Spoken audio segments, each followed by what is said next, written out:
Before you can start using the audit system, you need to set up your audit questions.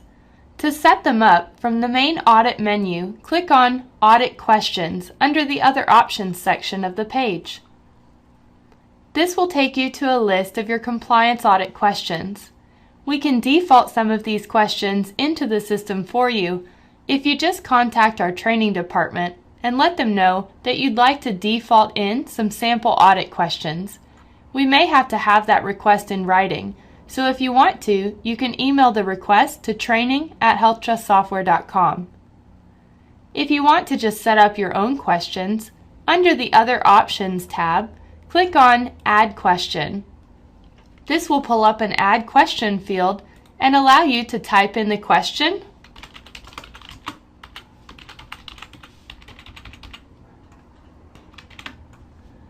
choose the section of the system that question applies to, and then also enter in a subcategory.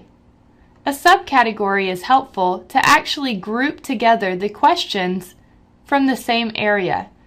For example, if we selected patient as our section, some different examples of subcategories may be insurance, demographic information, and so on.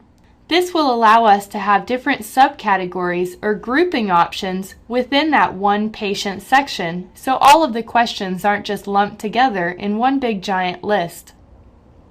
The priority box allows you to determine a priority of that question.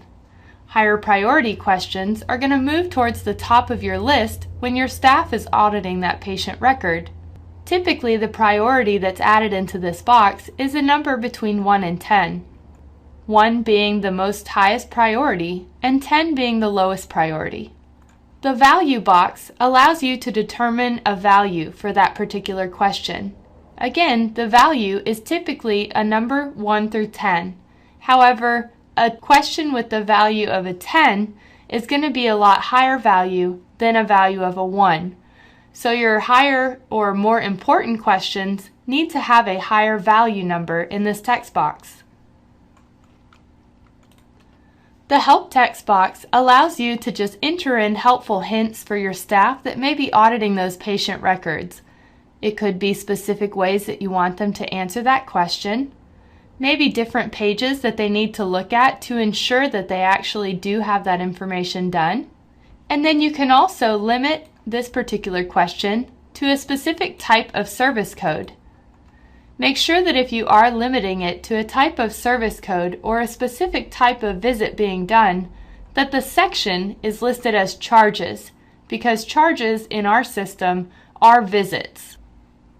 Make sure that the status is set to active if this is an active question that you'd like to use when auditing, and then click Submit to save the question to your master list of compliance audit questions.